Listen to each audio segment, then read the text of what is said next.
சிவாய நம. அனைவருக்கும் அன்பான வணக்கம். நான் உங்கள் சித்தத்தையம்மா, குருவின் துணை. இன்றைய பதிவு நிறைய பேர் கேட்ட ஒரு கேள்வி. பக்தர்கள் ஆத்மார்த்தமாக பிரிவாகிறாங்க.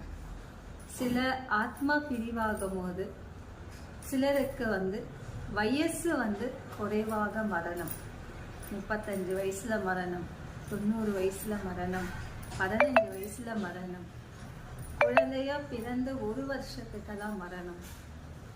அப்போ அவங்களுக்கு அந்த சாந்தம் கிடைக்குமா அப்படின்னு நிறைய பேர் கேட்டிருந்தாங்க.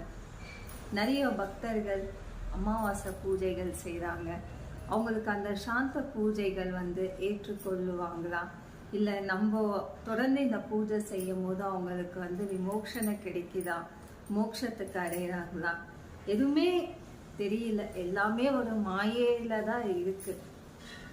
நிறைய பேர் சந்தேகம், இத எல்லாமே உண்டா, இல்லை நம்ம நிம்மதிக்காக நம்ம அந்த ஆத்மா பிரிவானது அன்றைய திதி நாள்ல பூஜை கொடுக்குறோம். அப்படி மரணம்ன்றது எல்லாருக்குமே ஒரு மனசுல வேதனையான ஒரு விஷயம். பிறந்தோம், நம்ம வாழுறோம், கடைசியில ஆத்மார்த்தமாக பிரிவாகிறாங்க. இதுல நிறைய மரணத்துல நிறைய விஷயங்கள் இருக்கு. முதல் ஆக்ரோஷ மரணம். ஆக்ரோஷ மரணம்ன்றது அவங்களே தனக்கு தானே விதியால அவங்களே மரணம் அடையிறது. யாராலையும் தொந்தரவுகள் இல்லாம தனக்கு தானே அது சூசைட் பண்ணிக்கிறாங்க சில பேர்.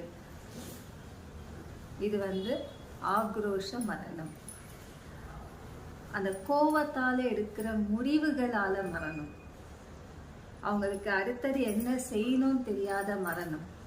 அவங்க மரணம் அடைஞ்ச பிறகு அந்த ஆத்மா அப்படிதான் இருக்கும். அந்த ஆத்மா சாந்தம் இல்லாத, அவங்க ஏன் அந்த மரணம் ஆகிறாங்கன்னுட்டு அவங்களுக்கே தெரியாத இருப்பாங்க. அவங்களுக்கு கடைசி நேரம் இறைவன் அவங்களுக்கு விதியாக எழுதப்பட்ட ஆயுள் யோகம் 90னா 90 வயசு மட்டும் இந்த பூலோகத்துல ஆத்மாவாக வாழ்ந்திருப்பாங்க.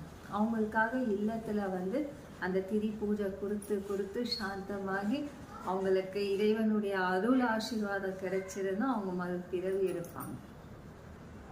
அதுதான் ஆக்ரோஷ மரணம். அவங்களுக்குள்ளவே ஒரு முடிவு எடுத்துக்கொள்ளுவது. அது நரகம். அகோர மரணம். அகோர மரணம்ன்றது ஆக்சிடென்ட் ஆகி மரணம் ஆகுறது, இன்னொருவரால ஒரு மனிதரை பலியாக்குவது. இது அகோர மரணம்.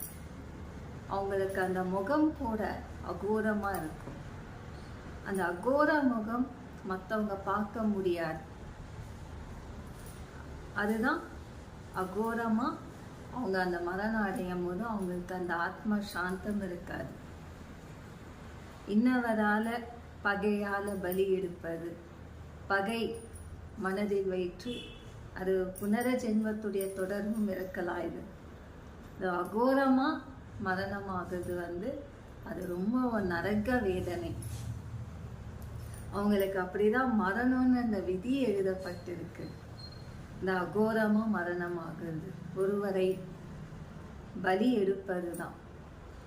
அதே போல வாகனத்துல ஆக்சிடென்ட் ஆகி மரணம் ஆகுவது அகோர மரணம். அவங்களுக்கு அந்த மோட்சம் இல்லை, ரொம்ப நரக வேதனைப்படுவாங்க. எப்படி அவங்க அந்த வலியால அவங்க மரணம் அடைகிறாங்களோ அந்த மாதிரி அவங்களுக்கு அந்த வலி எப்பவுமே அந்த ஆத்மாக்களுக்கு இருக்கும். அதுதான் அகோர மரணம். அடுத்தது துர்மரணம். துர்மரணம்ன்றது இன்னவரால ஏவல் விடுறது, கெட்ட சக்தியை விடுறது, மந்தம். அவங்களுக்கு அந்த ஞான சக்திகள் தெரியாது, இவங்க யாருன்னே தெரியாத துர்மரணம் ஆகுது. செய்வனையால மரணம் ஆகுது. காட்டேரி ஏவல் விட்டு காட்டேரியால தொந்தரவுகள் ஏற்பட்டு மரணம் ஆகுது. அது துர்மரணம். இன்னொன்று இல்லத்தில் குடும்பம் இருக்கும், பெரிய குடும்பம் இருப்பாங்க, ஆனால் அந்த இல்லத்தில் அந்த சரீரமே கிடைக்காது. எங்கேயோ ஒரு இடத்துல போய் அவங்க மரணம் அடைஞ்சிடுவாங்க. அவங்க இருக்காங்களா இல்லையா அது தெரியாது. அந்த மாதிரி அந்த துர்மரணம்ன்றது கெட்ட காத்தால அந்த மரணம் ஆகுவது. அவங்களுக்கே அறியாம ஞாபகமே இருக்காது.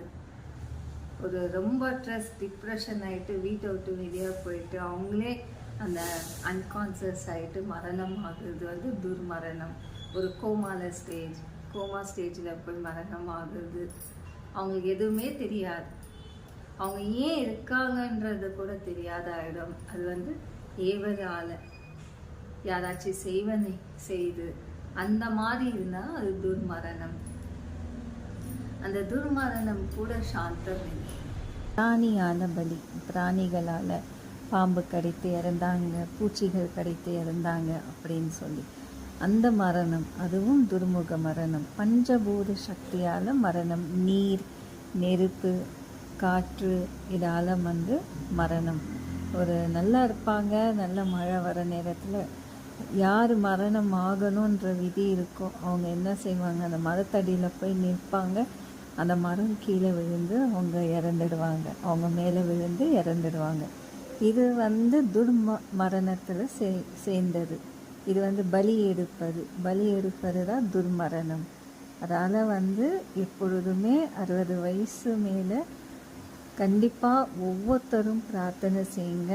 உங்களுடைய வாழ்க்கை சுபக்ஷமாக இருக்கணும், தீர்க்க ஆயுஷும் ஆரோக்கியம் இருக்கணும். பெரியவங்க வந்து பிள்ளைங்களுக்கு ஆசீர்வாதம் கொடுக்கணும், சபிக்கக்கூடாது. அவங்க எல்லாரும் நல்லா இருக்கணும், ஆயுஷ் ஆரோக்கியமாக இருக்கணும்னு சொல்லி தான் ஒவ்வொரு கோவிலை நம்ம அர்ச்சனை செய்கிறோம். அவங்க நல்லா இருக்கணும், பிள்ளைங்க நல்லா இருக்கணும்னு அர்ச்சனை செய்கிறோம். நீங்கள் நல்லா இருக்கணும்னு சொல்லி நீங்கள் கோவிலில் போய் அர்ச்சனை செய்கிறீங்க இல்லையா?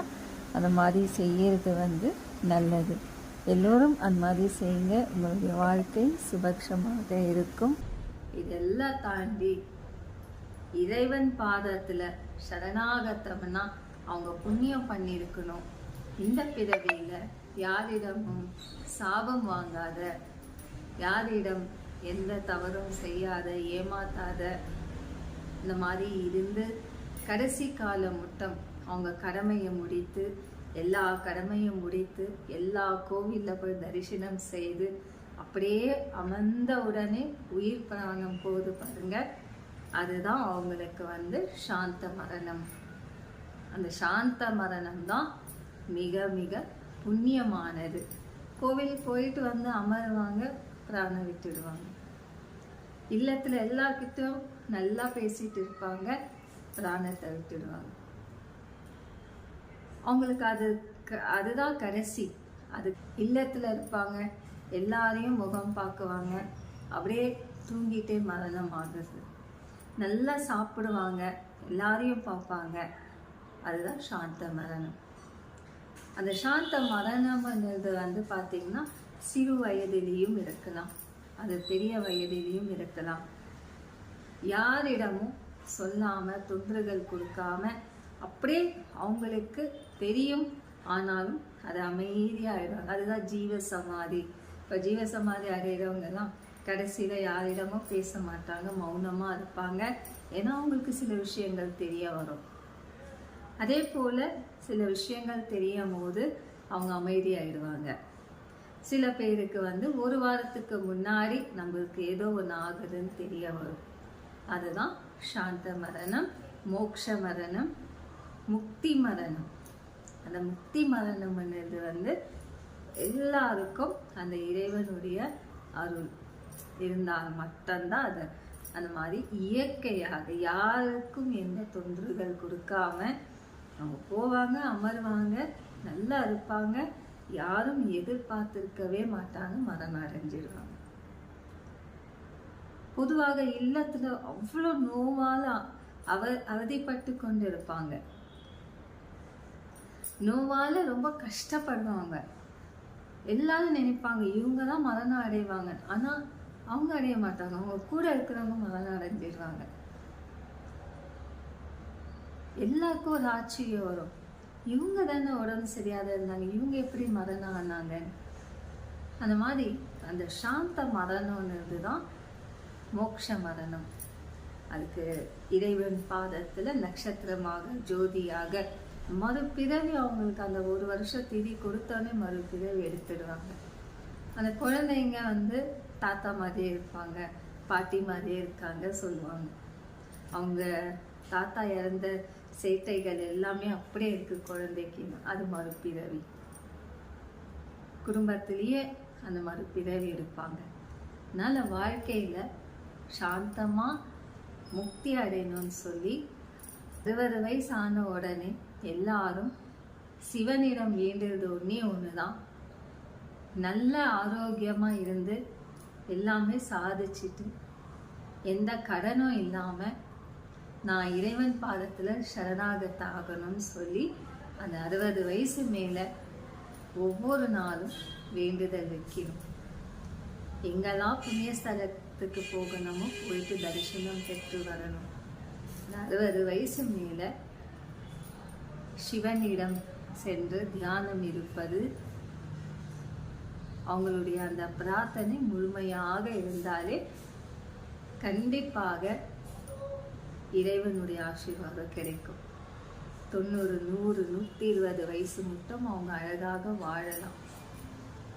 அதுதான் மோக்ஷ அஸ்ததேவம் மோக்ஷ பிரணயம் சரீர பாத ரக்ஷகம் ஆத்மசாந்தம் அப்படின்னு சொல்லி அந்த மோக்ஷ தீபம் போடுவாங்க. சிறு வயதுல மரணம் ஆனாங்க, பெரியவங்க மரணம் ஆனாங்க, 50 வயசு 35 இந்த மாதிரி மரணம் ஆனவங்களுக்கு இல்லத்துல செய்யக்கூடிய அந்த சாந்த தர்ப்பண பூஜை தான் அவங்களுக்கு அந்த சாந்தப்படுத்தும். இறைவனுடைய அருள் எல்லோருக்கும் கிடைக்கணும். சிவாய நம. உங்களுக்கு ஏதாவது சந்தேகம் இருந்தால் கமெண்ட்ஸ்ல அப்டேட் பண்ணுங்க. சிவாய நம.